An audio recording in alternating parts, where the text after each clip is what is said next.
So, ladies and gentlemen, glad you're here. And you, my fellow philanthropy enthusiasts, it is with great pleasure that I welcome you to On Giving, incisive commentary and analysis at the intersection of philanthropy and the greater good.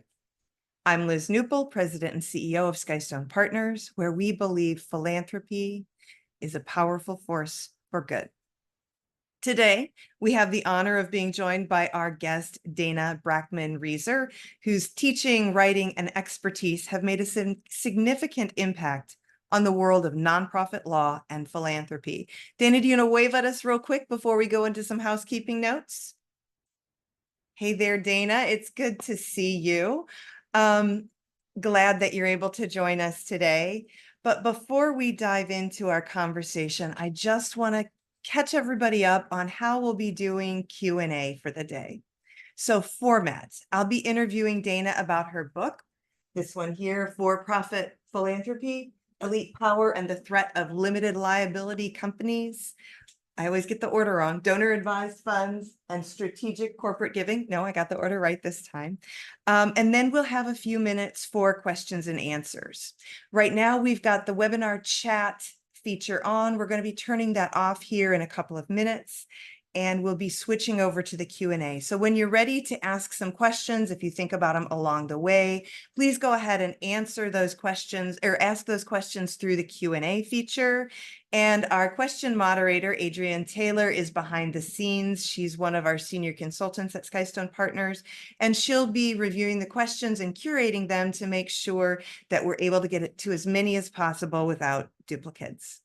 So Adrienne's behind the scenes, waiting for her cue in a little bit. But in the meantime, allow me to introduce the main act for the day, Dana Brakman Reiser, who holds chair as Centennial Professor of Law at Brooklyn Law School, where she also served as Vice Dean.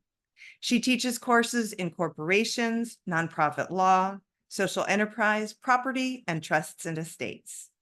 A globally recognized expert in the law at the intersection of business and charity, her work on the law of social enterprises, firms that pursue profits for owners and social good, defined the field. She has also written extensively on law and finance for philanthropic organizations and on sustainable investing. Professor Brakman Reiser's books, For-Profit Philanthropy, the one we'll be talking about today, as well as Social Enterprise Law, Trust, Public Benefit, and Capital Markets, which were both co-authored with Professor Stephen Dean, are published by the Oxford University Press. Dana has also edited several academic publications, and her scholarship has appeared in volumes edited by others in law journals, including Boston College Law Review, Emory Law Review, and Notre Dame Law Review, and frequently in one of my favorite publications, the Stanford Social Innovation Review.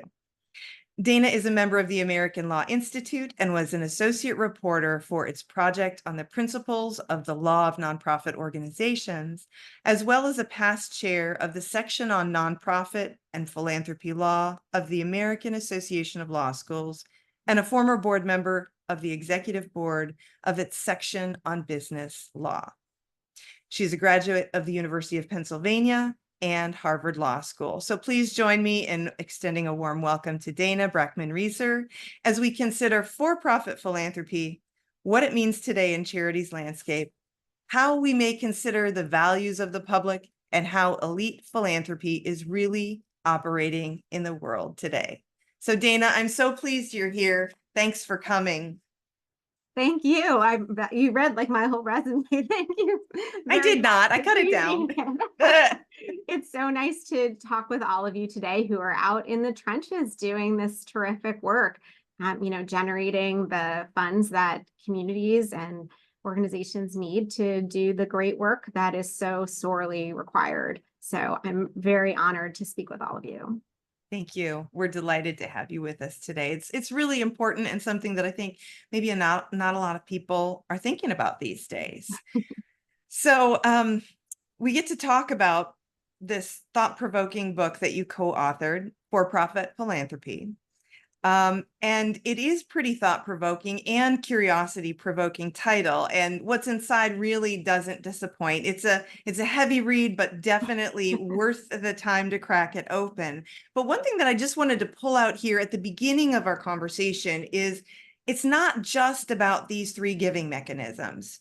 It's also about power, wealth, and influence, as well as the greater good, public values, and trust. So I wonder if you could start us off today with a little bit about all of these issues and why you decided to write this work now. Sure. So the the germ of the book really began probably about 5 years ago when I was noticing, in particular, the development of um, well-publicized use of the limited liability company by elite donors as a hub for their giving. It was certainly something that had been used before, but it had not been as well publicized as when Mark Zuckerberg and Priscilla Chan decided to use that structure in their giving. And so I noticed that development. I started working on an article really kind of about why donors would use this structure, what are the pros and cons of it, what are the legal questions that it raises.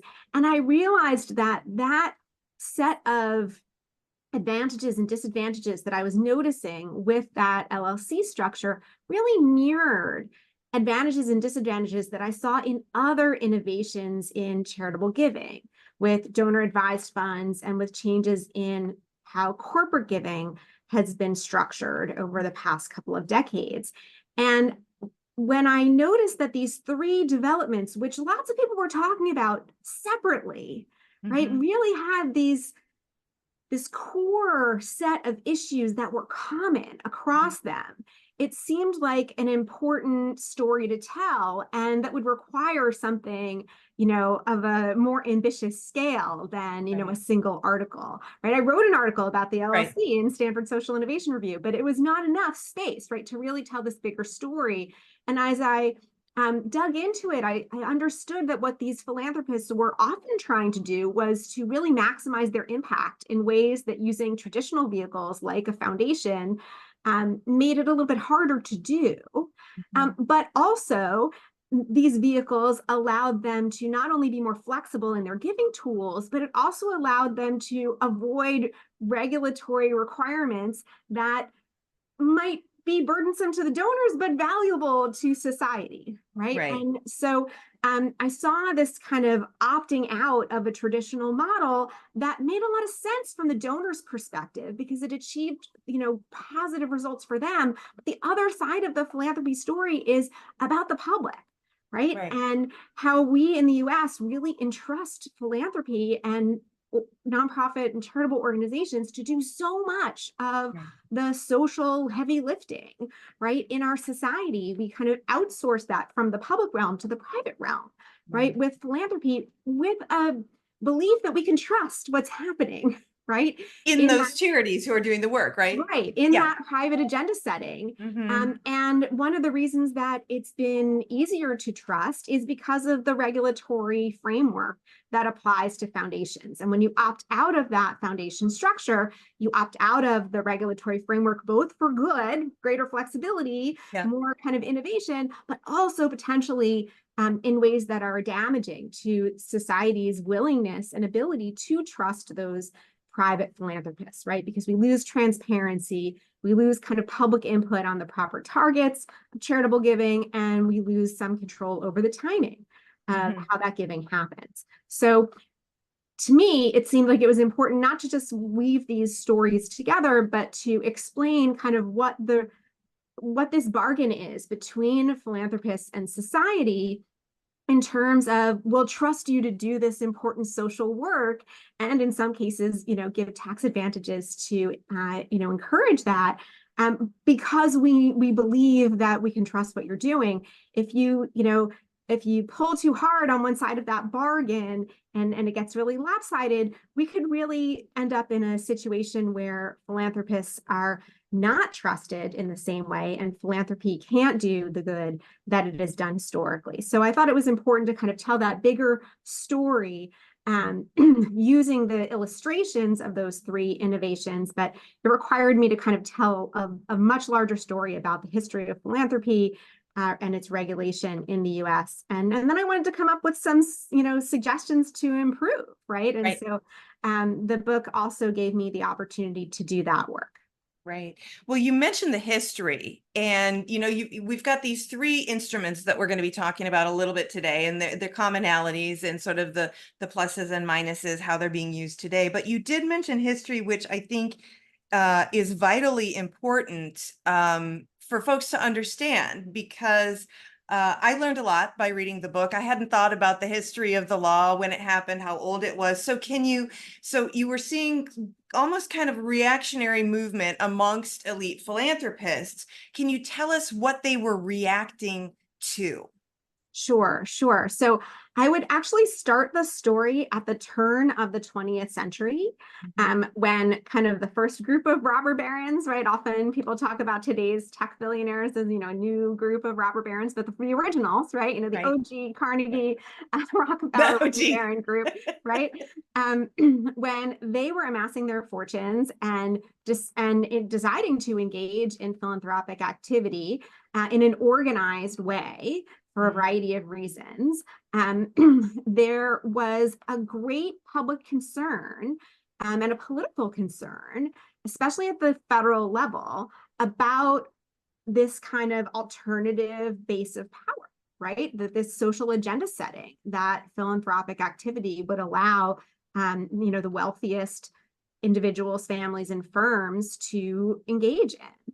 And so it's shocking now, but others have told the story, and I tell the story in my book too, that when Rockefeller went to the US Congress asking for a charter for the Rockefeller Foundation from the federal government, they turned him down because they said, "You are a terrible, untrustworthy businessman. Why would we let you set the social agenda?" Right. Right. And ultimately they found another way. They got a state charter.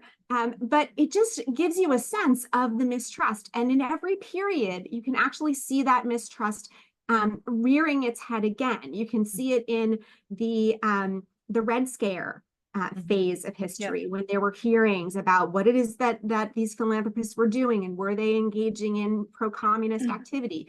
You saw it during the civil rights struggle, when there were folks who were anti-civil rights, who were investigating whether the funding was flowing from foundations to support civil rights organizations, right? So over time, you see kind of over and over this concern about this alternative power center.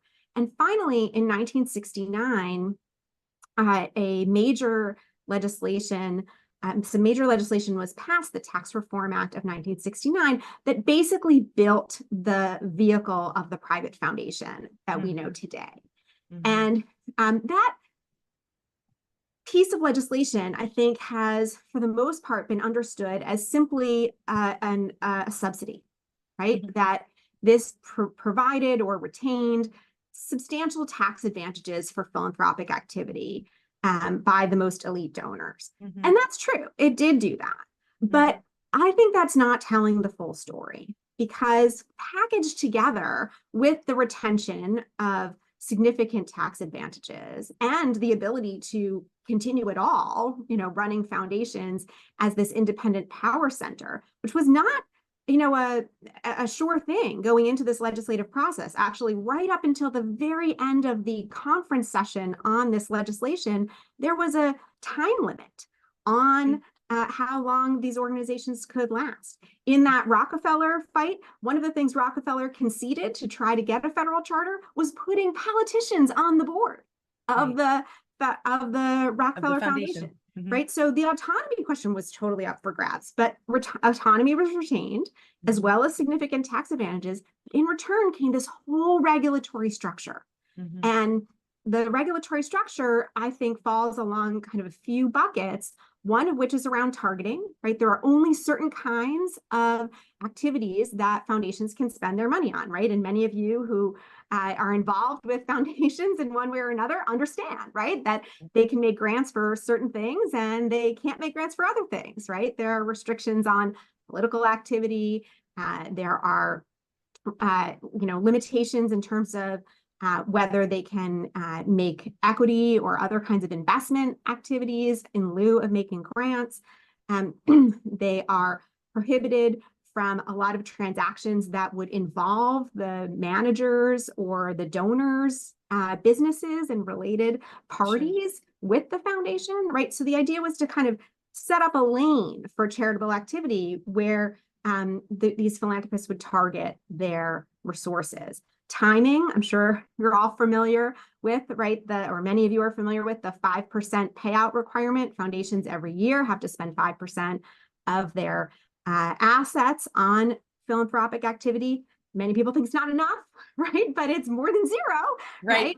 And it ensures that some of that money doesn't get warehoused, right? It gets spent out over time, right? And then transparency, right? All of the forms that you may look at in some of your research when you want to find out what foundations are spending their grant making money on, who is involved with the foundations, all of that information on the Form 990 and the Form 990 PF is publicly available information, transparency, so the public, donors, beneficiaries, media, right, can understand what's happening in these organizations. And if you use a foundation, you make that bargain, right? It's a package deal, right? You want the benefits of the foundation in terms of the tax advantages and the kind of halo, right? You have to accept the regulation, right? And that's what these innovations are kind of tweaking, right? That they're opting for something sometimes very different, sometimes, somewhat different than that foundation model. Yeah, that's great. And actually, I was going to ask a different question. Let's talk a little bit about each of these three models, because one of the things that that your book discusses extensively is a lot of these folks don't care about the tax advantages. It doesn't matter. And actually, I want to put a little asterisk here, because when we work in our consulting, so many people think that donors give because of the tax advantages. And what we're seeing is a trend in philanthropy of the elite donors, the ultra wealthy. They don't care. And it's just one more people give because they value what you're doing. But that's a little bit aside of what we're talking about today. But if you would talk a little bit about, they're circumventing, and for better or for worse, they're circumventing some of the tax regulations. So can you talk a little bit about, DAFs and the LLCs and the corporate giving? Sure. Right. So, and I totally agree with you. Then we're talking about the most elite, at least, high net worth individual donors. They have already, a bazillion maxed dollars out, right, on any kind of tax advantage, and it's like a rounding error for them, right? So that is not what's motivating. But that was the initial thought, right, in 1969, was that we would draw people into this vehicle that has the regulatory restrictions because they would want the tax advantages, right? But now that we have people who are willing to dispense with those in order to be free of some of the regulatory requirements, we see some of these innovations. So in an LLC situation, it's using a limited liability company, which is a business organizational form available in every state, although Delaware tends to be a very popular choice for these. And it can be formed by, any individual who becomes the member, or it can be formed by a couple or a group of people. And you can set up an LLC as the hub for your philanthropy. Now, if you do this, the LLC, unless the only member of the LLC is another nonprofit, it's not going to be tax exempt. It's not going to qualify as a private foundation. So you're completely stepping aside from that vehicle, any advantages that would come with it, as well as any regulatory headaches that may come with it. Right. And this is really advantageous, I think, particularly from the perspective of that flexibility that we started to talk about at the beginning, right? Because if you set up an LLC as the hub for your giving, and this is what Mark Zuckerberg and Priscilla Chan talked about when they were very public about using the LLC model, they said, we want to be able to co-create with then Facebook, now Meta, right? And, be able to leverage the capacity in that company that we control to do good in the world, right? And so there are all kinds of co-projects, right, between CZI and engineers at Facebook,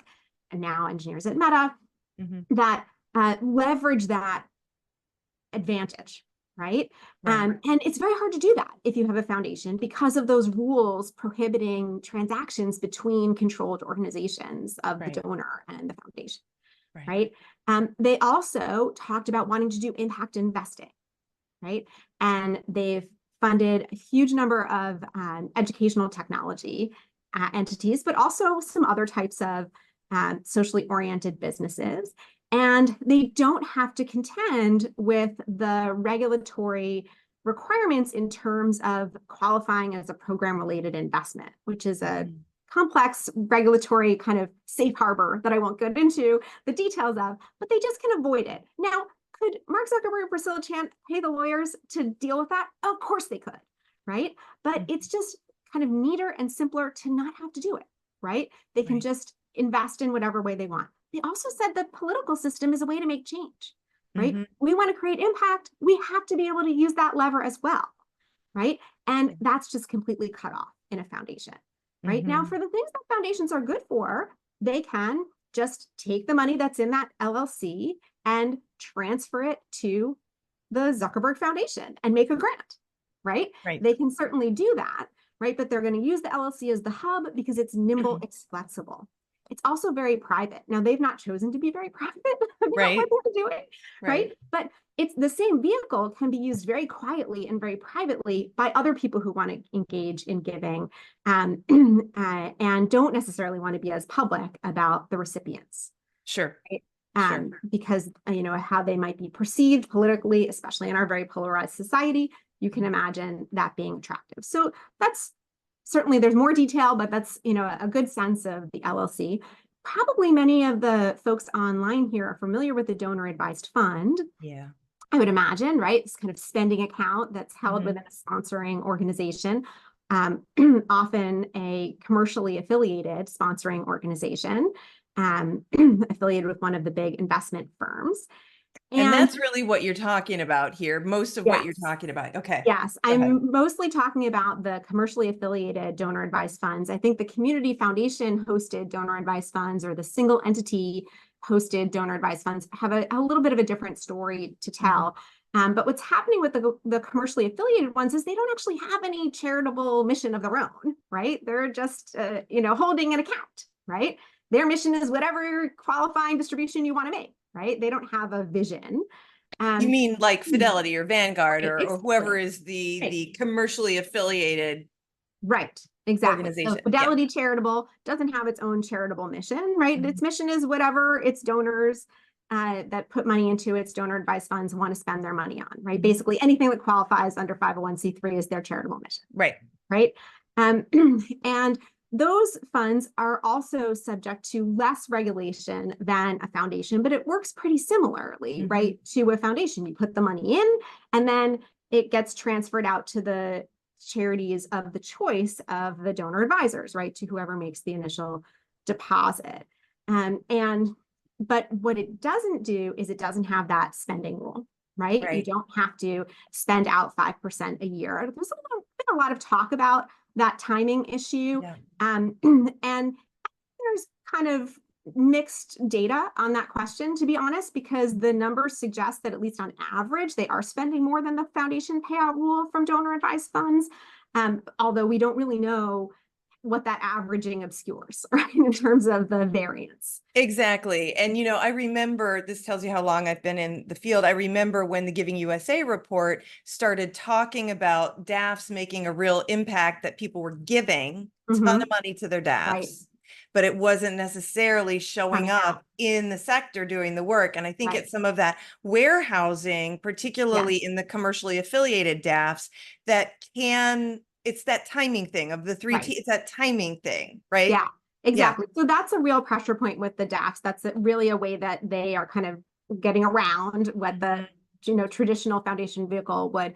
But transparency is also a really important issue that we try to highlight a lot in our book.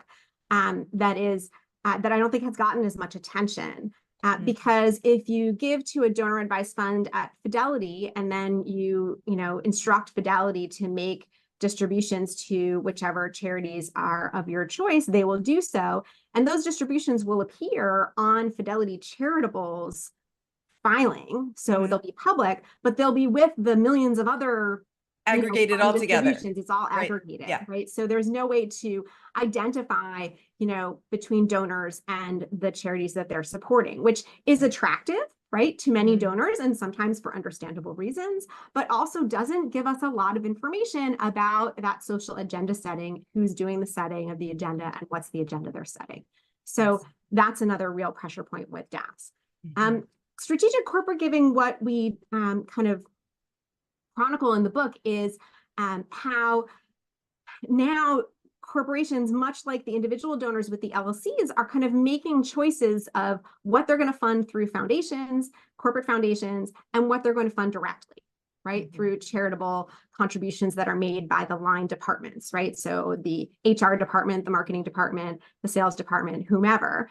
And how these practices that are happening in terms of direct giving have kind of all gotten lumped into a whole part of big companies that is described as, this corporate social responsibility team, right? And it's hard to really know what's philanthropy and what's, marketing dollars, retention, and what's marketing, and right, it just becomes a lot more blurry than when it's structured through the foundation, where again, those foundation rules are going to put limits on when you can engage in giving that also benefits the company, right? And gives you more of that transparency and the timing requirements, of course, as well. Although most corporate foundations are funded on kind of an annual basis and are not building up big endowments, so that's not a really big difference, there. So again, you see this kind of vision, I think, of how foundations,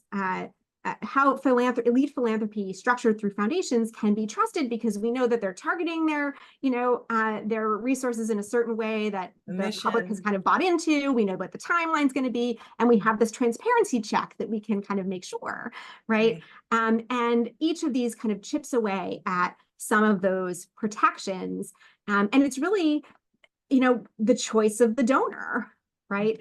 Whether and when they want to avail themselves of those less regulated techniques. Exactly. And that's problematic for the three reasons that you've mentioned: transparency, timing, and I had the 3 T's Targeting. right here. Targeting. Thank Yes. you. The mission, what are we actually doing with our money? So when we think about these, someone might say, well, so what? What difference does it make? And one of the things we referenced at the beginning was this social contract. We have this social contract with philanthropists that they are doing good, right? And so, is it time that we, in 2024, do we need to be looking at 1969 and looking at 2024 and considering, is the social contract that is codified in the tax reform law, does that still apply today based on A, what the public needs, what our public charities needs, and B, the way donors are actually already giving? Because I think when we were talking before, you said can't put the toothpaste back in the tube. Right. Yeah. It's out, right? Absolutely. So it's a different landscape. Do we need to be reevaluating that sort of social contract that we've got? I think we need to be reevaluating the way that we instantiated that social contract in 1969. I still think that relying on philanthropy to fund so much of the social need in this country requires that philanthropic organizations and philanthropists themselves are accountable in some way, right? That there's some accountability to the public, right? There's just, we're still a democracy. We have some kind of, I hope, right? We have to have some kind of way to measure whether this continuing delegation makes sense, right? There are lots of other ways you can do it, right? Every other, industrialized economy, high income economy like ours has a much bigger government sector, right? That's engaged in this kind of activity. Now, that doesn't mesh with our political culture here, right? But we still need to find ways to ensure that the trust that's required to hold up that bargain is maintained. So I don't think you can put the toothpaste back in the tube, and I wouldn't recommend it, right? Like 1969, it was a great, outcome for then, but they didn't have the problems then that we have now, right? We have a whole different world, a whole different kind of political constituency, a whole different kind of economy, right? I mean, clearly we should not be just, driving around in cars from 1969. So we shouldn't be using that to run our philanthropy. But I think when you think about those three key goals that the 1969 Act was trying to pursue, right? Making sure that there's public input on the appropriate targets, what really is philanthropy and what is, self-interest, right? We really should be looking for a way to check in on that question. Yeah. Right. Same for timing, right? Because philanthropy is not putting your money in a safe forever, right? It is actually spending it. Giving it for the greater good, right? Giving right, it. exactly, Yeah. for the greater good. And we should care about transparency because that's the only way that we're going to be able to track this over time. But I don't think that telling everyone to use a foundation is the way to do that anymore. Right? There are too many valuable things that these innovations are allowing philanthropists to do, especially on that co-creation side. Yeah. And I too believe that, it's pretty silly to try to make change and ignore the political system, right? Yeah. So some of the lines that were drawn at that time are just outdated. They don't make sense anymore. And I think that's one of the big reasons we see this innovation, right? Because philanthropists do want to serve the greater good, and they feel like they can't do it effectively enough within the strictures of this old system. So what we try to do in the book is give some suggestions about ways that philanthropists themselves could try to achieve these things, like with transparency, right? You can voluntarily give a lot of information, right, to the public. That's certainly an option. The donor advised funds, right? If they're concerned about the timing issue, they could impose, more significant dormant funds rules, right? Where you don't spend out from your fund over a certain time, funds actually get spent on your behalf. And that would give the commercially affiliated funds the opportunity to set a charitable agenda. Right? Yeah. They could say, we believe in these things. And if you don't distribute, we're going to distribute to these things. In your behalf. Yeah. Exactly. Yeah. And certainly on the corporate side, right, you could create greater accountability for corporate giving through changes to corporate governance, right, to the way that corporate political contributions are structured, right? There's a lot of different things that you could do, right? So I think that we talk about both kind of regulatory fixes, right? So tweaks you can make in the law. I think that's a little in the weeds. I won't tell you about all those, right? But some of those things that the donors themselves can do and say, hey, we really care about philanthropy, but we know this is a corner of a much bigger issue, right? This is really about the power imbalance in our society. And we're just seeing it manifested in philanthropy. It gets manifested all over the place, right? So if we really took on those big questions of inequality in our economy and in our society, then I would hope that philanthropic regulation would be part of that, but it wouldn't be the whole thing, right? If we totally overhauled our tax system, if we created a wealth tax, if we totally overhauled political funding, right? If we did any of those things, then you'd need to kind of drag along philanthropic regulation to make it meet that. And we thought it was important to recognize in the book that, just doing these changes around philanthropy, it's only part of a much bigger story. And one of the things that you mentioned just now was the whole concept of basically self-regulation.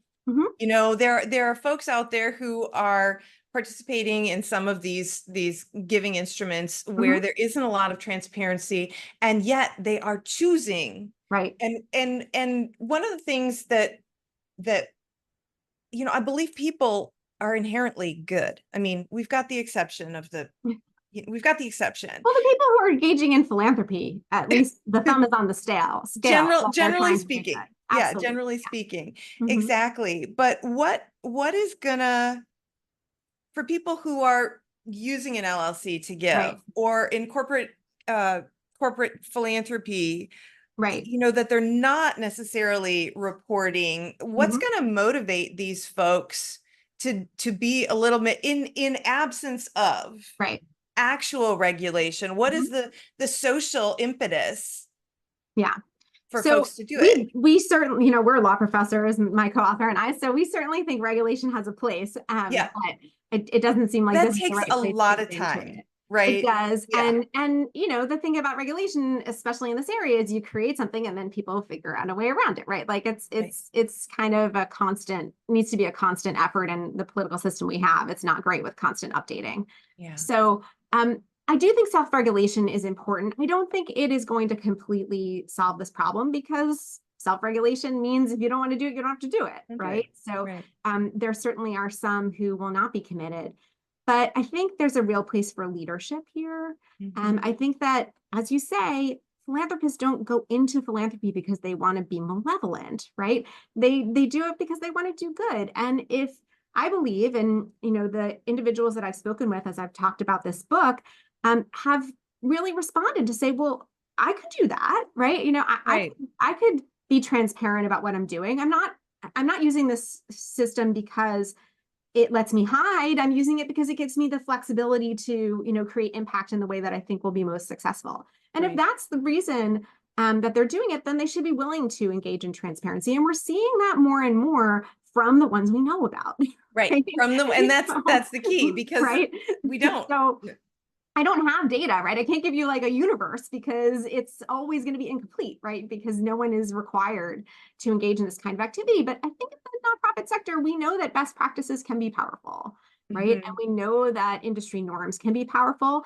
And this Mhm. is a nascent structure. If the leaders kind of set a model of this is what it's important to do to be transparent, then I think a lot of people will follow, right? It's not Yeah. that they're trying to skirt that law. They're just not aware, right? They That just this is and they just want to valuable. get her done. I mean, so Right. many people who are entrepreneurs, who are maybe who come from dynastic wealth, but I'm really thinking of the self-made Sure. people who had an idea and exploded. Mhm. They are get her done kind of folks. And Absolutely. when they see a lot of barriers to Mhm. making positive impact, that's the moment that their creative thinking Sure. caps go on, right? Absolutely. They were creative and entrepreneurial to begin Mhm. with. That They're is going to the apply it very here. moment. Right. Mhm. But I think that if you, folks who are advisors like you and some of the people on this call can help, especially folks who are new to this kind of practice, to Mhm. step back and say, you really have to think about, not operating from the shadows, Yeah. because philanthropy rests on a foundation of trust.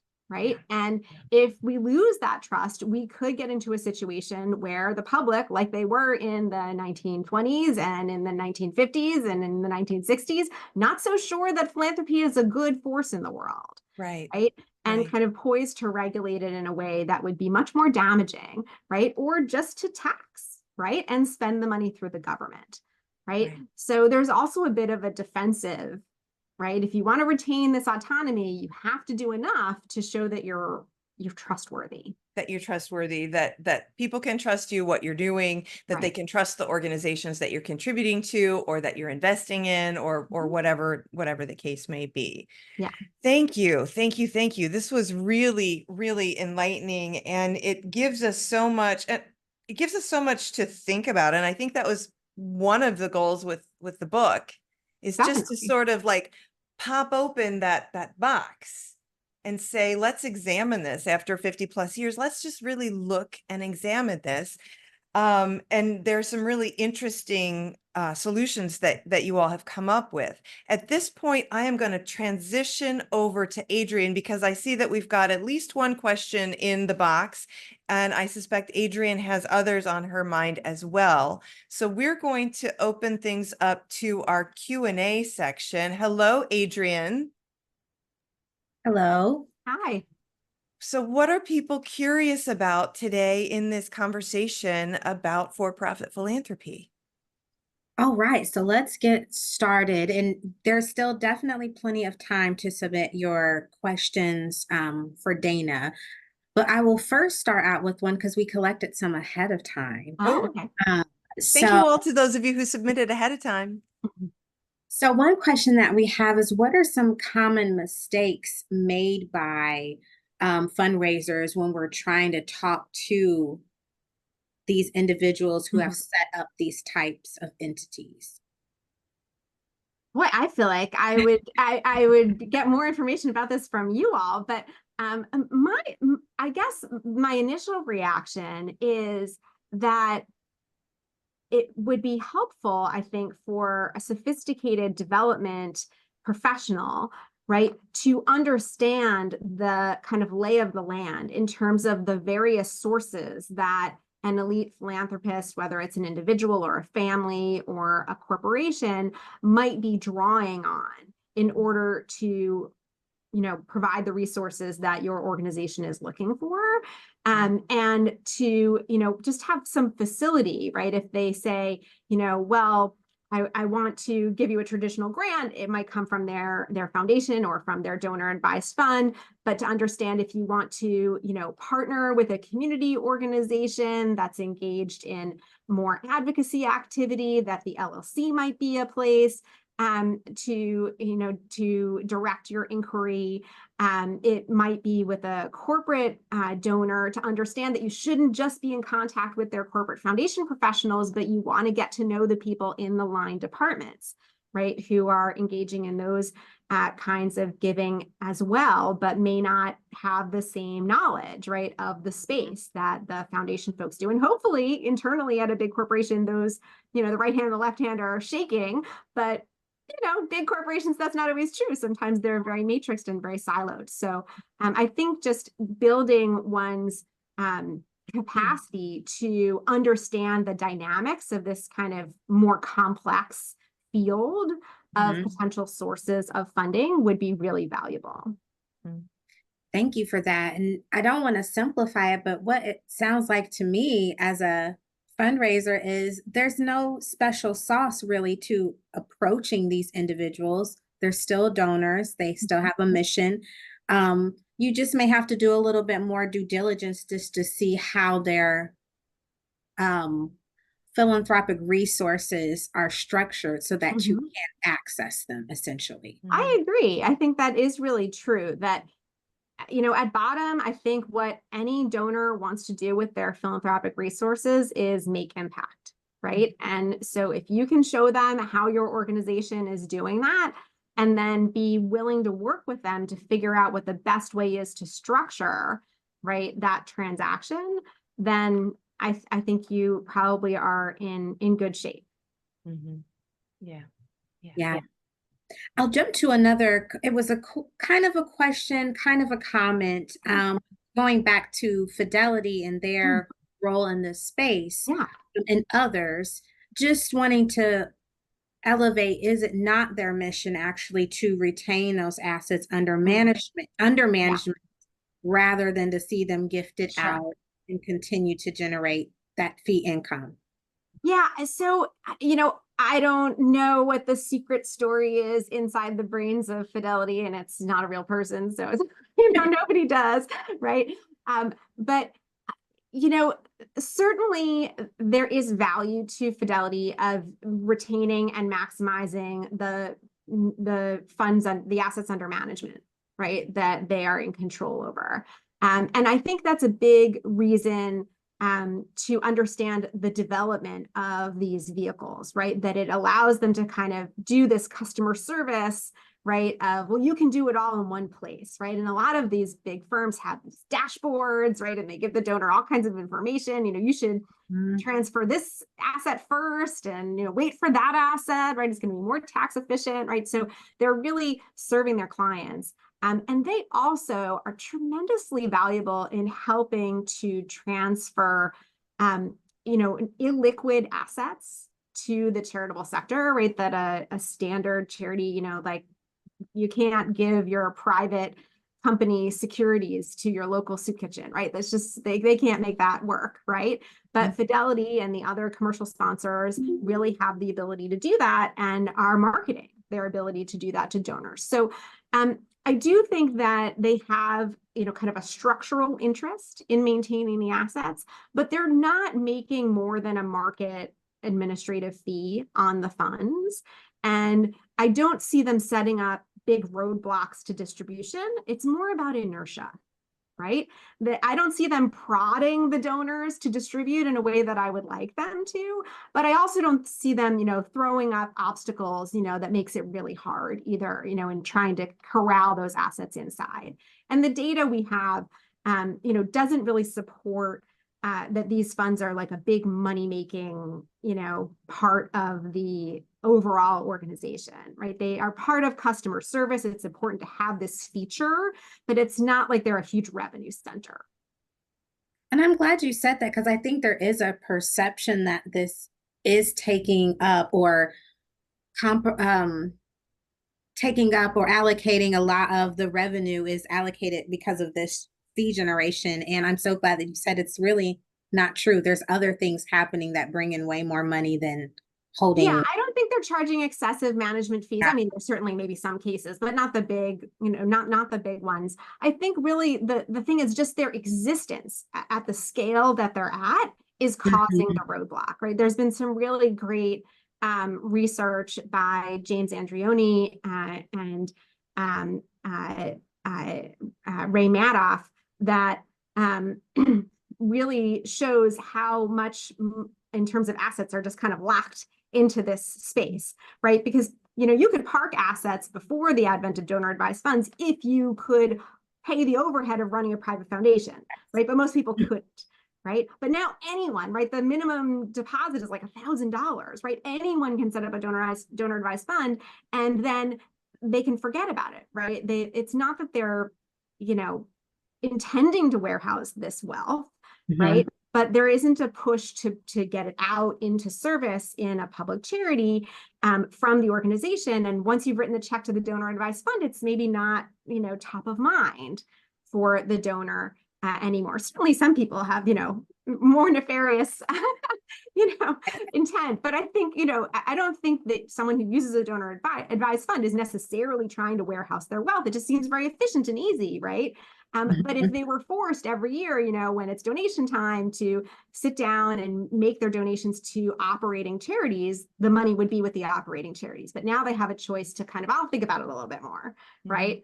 And I think the inertia works in favor of the, increase over time of assets in funds like the Fidelity Fund. Right. Absolutely. I have a question. And if I may, one of the things that I'm curious about is, isn't it true that, you could just spend, of course you can spend your foundation down. Why don't more people do it? Why don't, if they want impact, is that, is it 20-year time horizon, right? Or is it 25, or is it 10-year? I could see also the difference between community foundations and private foundations, all of these things. But what about that? I mean, that would get some money out to our nonprofit friends quickly. Although Absolutely. I see there are lots of questions in our lineup. I don't want to detract from those. I will just say my next book is on this is sort of on this question. It's the kind of working title is Perpetuity versus Purpose. Ooh, right? So asking a lot of these questions, I think there's a lot to say, but if there are other questions on the queue, I'd be happy to on directly on topic, I'd be happy to answer. I think the next great question coming in from Eric Allen, excuse me. As you look out over the coming decades, do you see a future existence for private foundations in the context of this discussion? And if not, how do fundraisers shift their approach to them in the near term? Yeah, so I do think that private foundations will continue, but I think that we will grow to see their uses change a bit. So I think that, if nothing changes, or if only small cosmetic changes are made in terms of regulation, I think that it will be a good thing if many small foundations shift to being donor advised funds. Because I think running a private foundation when you have a what seems like a big amount of money to me, but is not really that large of a corpus, it's not really efficient philanthropically to do it that way. And using a donor advised fund makes a lot more sense. If the transparency issues and the timing issues were dealt with, by some moderate regulatory changes, I think that would be a real bonus. I think that would be a really good change and an evolution in away from private foundations that are quite small. Because I think it ends up being a little bit wasteful. Sometimes a lot wasteful. Because of administrative fees and the because like. of the administrative costs, right? Just Mhm. the overhead costs and running all the regulatory compliance when you have a small corpus, it just doesn't really make a lot of sense economically. And if the goal is to get the most resources out into the world, it's not doing that. Right. Right. But I think private foundations that are larger, and you all would be a better group to tell me what the cutoff would be in terms of the number of millions. But I think they will be just one tool in a bigger toolbox, right? Maybe coordinated using an LLC, maybe something else will come along, right? But the foundation will be one tool, right? And when a foundation is the way to transfer resources to make impact most effectively, donors will use it. Just like we see donors with LLCs that distribute through foundations, like I was mentioning, CZI does, doing now, right? They might also use donor advised funds. Some of the LLCs, have that in their toolkit as well. So I think it will, and I think corporations will continue to do that too, right? Sometimes that's going to be valuable for them as a tool. And so they'll be retained as a tool, but they won't be necessarily the standard, right? It'll be more of a complicated range of vehicles that our most elite donors are using, and hopefully our smaller donors will kind of segue out of the private foundation vehicle. It's especially, I think, inapt for kind of a small corpus type donor. Yeah, Absolutely. for sure. For sure. I have another question, if we can We do. Yep.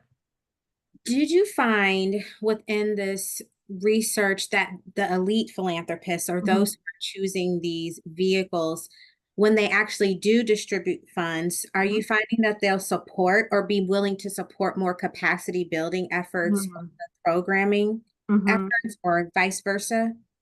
So I don't have data on that. That's not something that I was tracking in this book, but I've certainly been following discussions of it that, by other researchers.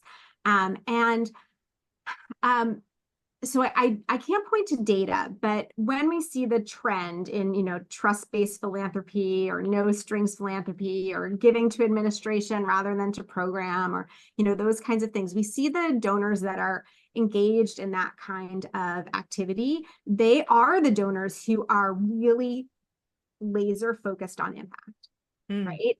Who really see that organizations are struggling because they can't deal with the staff turnover they constantly have to have because they can't get anyone a raise for 5 years, right? It is the kind of the most sophisticated, kind of laser focused on innovation donors who are doing those experiments.